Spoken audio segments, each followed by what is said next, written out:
नमस्कार, मैं हूं विद्यानाथ झा। क्यों बढ़ रही है कच्चे तेल की कीमत? कब लगेगी लगाम?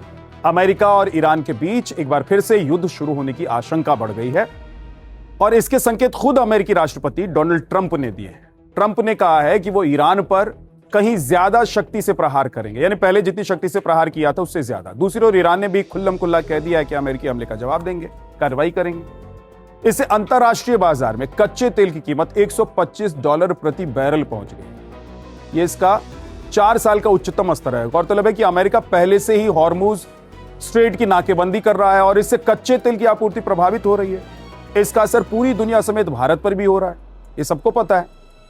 और अप्रैल की तपती हुई गर्मी और कच्चे तेल की आग से भारतीय अर्थव्यवस्था झुलस भी रही है। सबसे बड़ी बात तो यह है कि भारतीय अर्थव्यवस्था के लिए मौजूदा चुनौतियां घरेलू कम और अंतर्राष्ट्रीय ज्यादा है। एक तरफ भारत अपनी आंतरिक मजबूती के दम पर तेजी से जो तेल के भाव बढ़ रहे हैं उसको रोकने में कामयाब है, यानी कि देश के भीतर उसको मैनेज कर पा रहा है। लेकिन इस पूरे संकट के केंद्र में हॉर्मुज स्ट्रेट है। आइए अब आपको बताता हूं कि हॉर्मुज का दीमक किस तरीके से भारतीय अर्थव्यवस्था को सेंध लगा रहा है।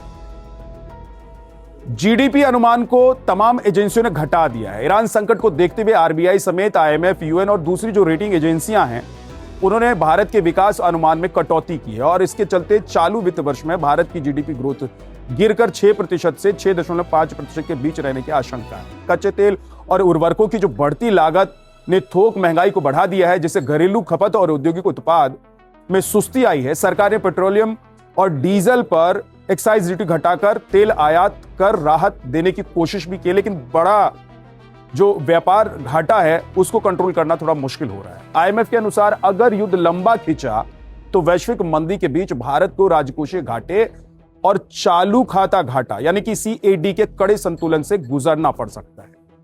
भारतीय अर्थव्यवस्था पर कैसे इसकी दोहरी मार पड़ रही है?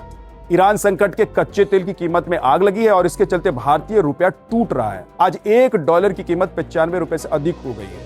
वहीं दूसरी ओर कच्चे तेल की कीमत $125 प्रति बैरल पर पहुंच गई है।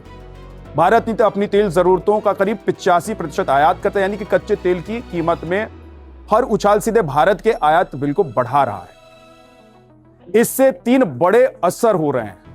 चालू खाता घाटा यानी सीएडी बढ़ रहा है। कच्चे तेल की कीमत बढ़ने से भारत का जो आयात बिल है वो तेजी से बढ़ रहा है। ज्यादा आयात बिल का मतलब होता है कि देश से ज्यादा डॉलर बाहर जाएगा। इससे चालू खाता घाटा बढ़ रहा है। भारत में रुपया कमजोर हो रहा है। कैसे? कच्चे तेल की मार से रुपया कमजोर हो रहा है और कमजोर रुपया आयात को और महंगा कर रहा है। महंगाई बढ़ रही है तो कच्चे तेल हर सेक्टर में जो लागत है, कच्चे तेल से जो काम चलता है, उसकी वजह से महंगाई बढ़ रही है देश में। लेकिन हॉर्मुज का जो दीमक है वो कितना और कैसे असर कर रहा है ये आप समझिए। हॉर्मुज संकट से कच्चे तेल की कीमत बढ़ी है, इससे कंपनियों का मुनाफा घट गया है, सरकार पर सब्सिडी का बोझ बढ़ गया है। कच्चे तेल और गैस की आपूर्ति प्रभावित होने से खाद्य की कीमतें दोगुनी हो गई हैं। भारत अपनी जरूरत का खाद्य आयात करता है और किसानों पर बढ़ती कीमत का बोझ नहीं पड़े इसके लिए सरकार को सब्सिडी भी बढ़ानी पड़ती। ये सभी फैक्टर्स हैं जो कि भारतीय जीडीपी ग्रोथ को खींच रहे हैं नीचे की तरफ। महंगाई की मार भी है। रसोई से कारखाने तक क्रूड बास्केट में उबाल है। भारतीय कच्चे तेल की जो बास्केट जो $75 के नीचे थी अब 115 से 140 प्रति बैरल के बीच में झूल रही है। इसका असर कंपनियों की कमाई पर होने लगा है। थोक खुदरा महंगाई में उछाल आया है। मार्च 2026 में थोक महंगाई दर 2.13% से उछलकर 3.88% हो गई है और आने वाले समय में और भी इसके बढ़ने के अनुमान लगाए जा रहे हैं। खाद्य पदार्थों पर इसका क्या असर हुआ है? गीता गोपीनाथ जो कि पूर्व मुख्य अर्थशास्त्री आईएमएफ रहे हैं, उन्होंने जो कहा है उनके अनुसार 6 महीने बाद भोजन की कीमतों पर इसका असर दिखने लगेगा। इसके अलावा भारत अपनी जरूरत का 63% नाइट्रोजन उर्वरक खाड़ी देशों से मंगवाता है और वो भी महंगा हो जाएगा।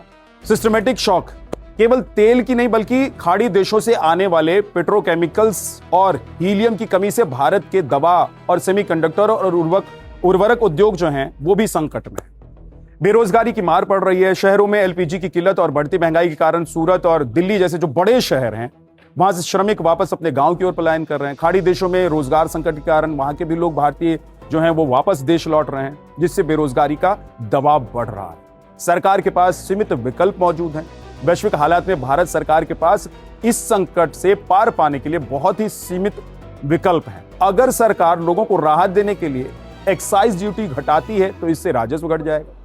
वहीं सब्सिडी देने से फिजिकल डेफिसिट बढ़ने का खतरा बढ़ जाएगा। इससे देश की सॉवरेन रेटिंग जो है वो प्रभावित हो सकती है। इसलिए सरकार के पास अभी बहुत ही सीमित विकल्प हैं और सरकार भी चाहती है कि ये जो संकट है पूरी दुनिया के सामने, इसका समाधान जल्द।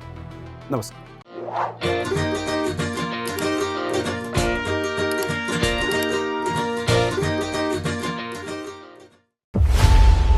खबरों की रणभूमि में यहां शोर नहीं, सोच लड़ती है। जहां शब्द नहीं, फैक्ट्स वार करते हैं और हर सवाल खोलता है सच की नई परत।